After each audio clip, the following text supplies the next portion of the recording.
we will have one of my favorite topics, which is phishing, which is the ways that people get basically fooled. And with that, they got everything they can do. So, Luda, you are the next one.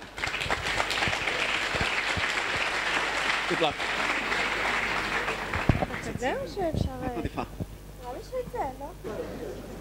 Okay. Hello, my name is Luda Lazar. I'm working in Perva for 5.5 years. I'm a researcher in the security team. In this research, our intent was to learn more about tools and techniques used by phishers, and particularly about phishing kits, which are packages that contain complete phishing pages in easy-to-deploy format. In this talk, I will explain how easy and quick is to set up a phishing campaign using a phishing kit. I will present an examples of phishing kits and their main capability, and show a statistical and clustering analysis of our collection of phishing kits. So how to set up a phishing campaign in 60 seconds? To achieve this goal, we will need the following components. Phishing kit, which include the necessary files to create a copy of target websites and steal information from the victims. Compromised server, or hosting services to host the phishing pages, spam service or server, which allows to send a massive amount of phishing emails to the potential victims, and last one, the email list for spamming, which price depends on targets, country, and freshness. Each of these components can be easily purchased on the black market. In previous researches, we focused on other components of phishing infrastructure such as compromised servers. In this research, we will focus on phishing kits, on understanding their main capabilities, where they come from, and their effect on the phishing market.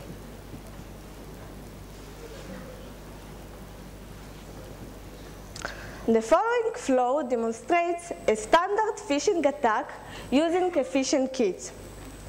First of all, the attacker buys a compromised server and uploads the phishing kit to the server.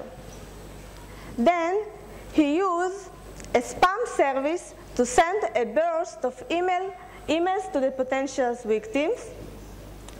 The victims who fall into the phishing trap visit phishing pages and enter their credentials, and then the phishing kit is processing the credentials and send them to an external email account of the attacker.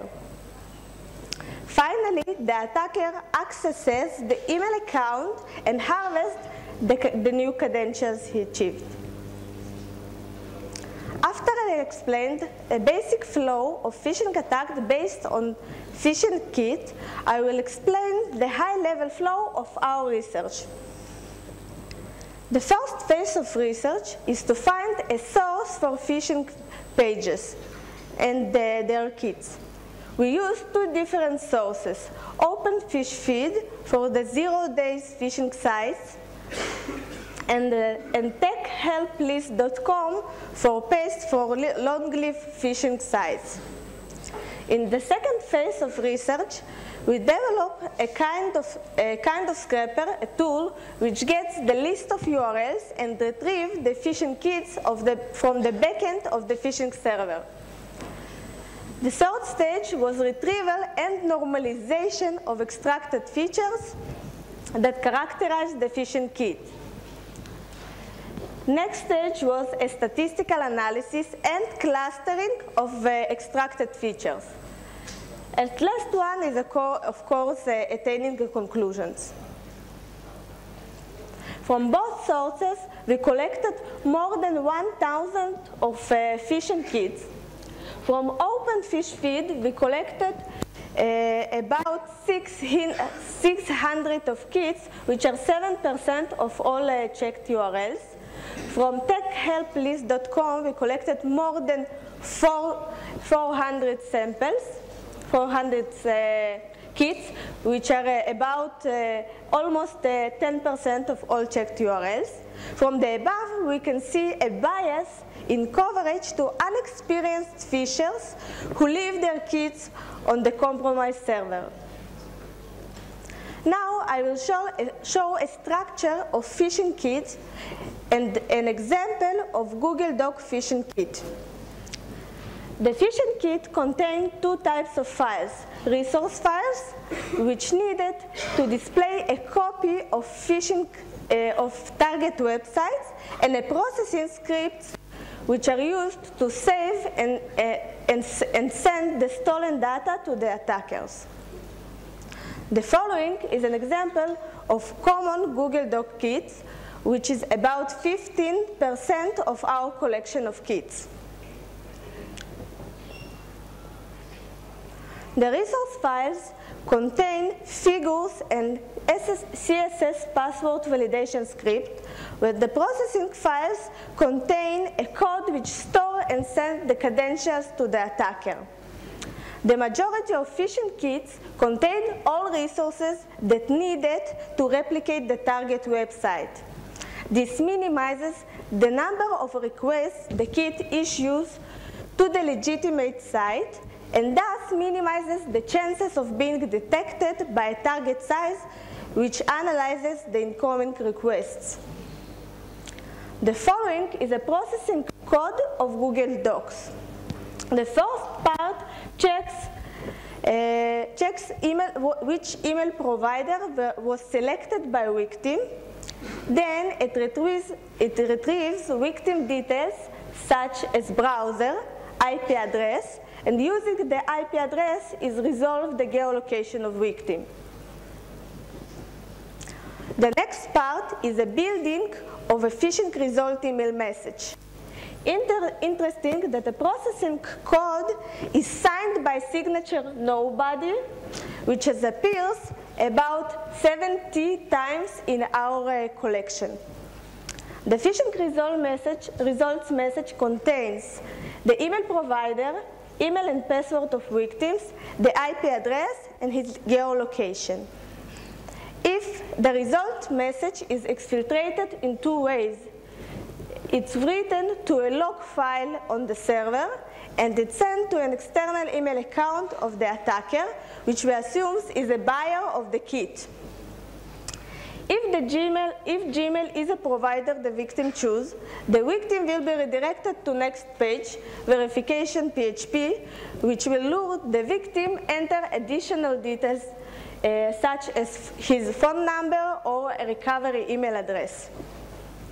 The last part of code is redirects the victim to legitimate page of Google Drive in order to avoid suspicions of victims. After we saw an example of Google Doc phishing kit, I will present the main capability of the kits. One of the main functions of phishing kits is automatically send the collected credentials or valuable data to the attacker. The vast majority of kits uses email accounts to send the data to attackers. Only 2% of kits save the collected data on the server locally in log file or in a local database. But what happens when you steal from a thief? About 25% of kits contains implicit recipients which receive emails with the phishing results as well as the intended ones. We assume that hidden addresses belong to the attacker, to the author of kits, sorry. This is probably the main reason that phishing kits are distributed for free in the underground community. We saw multiple techniques to hide the author's email address, but the popular few are address obfuscation, and repeated mail statements that leverage the fact PHP is case sensitive for variable names. Thus, the apparently repeated email statements have actually two different recipients. 70% of phishing kits contain technique to block unwanted access to their phishing kits in order to avoid detection by security companies and search agents. Some of the techniques include htaccess file with a list of block IP addresses related to search engines and security companies, robots.txt used to prevent bots from access specific remote directories, and PHP scripts which dynamically checks if remote host is allowed to access the phishing pages. 30% of phishing kits contain a blacklist evasion techniques, which is used to redirect each new victim to a newly generated random location.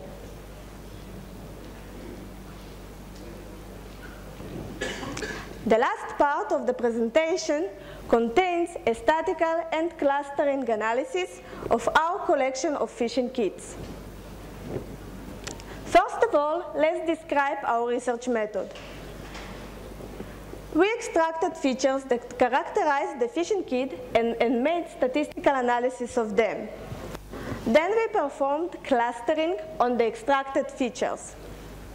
The features we choose is list of files that contain in phishing kit, author signature from the processing file, subject and sender of phishing result email. In our clustering, every cluster of kits has at least one common feature in common. We use a naive distance function that sets 0 if two kits have at least one common feature and one otherwise. The following is a statistic analysis of author signatures. From all analyzed kits, we extracted 271 author signature, when 32% of signature contains and didn't contain any author signature.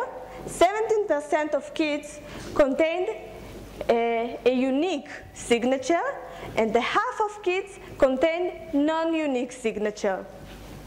The most popular author we see, it's nobody.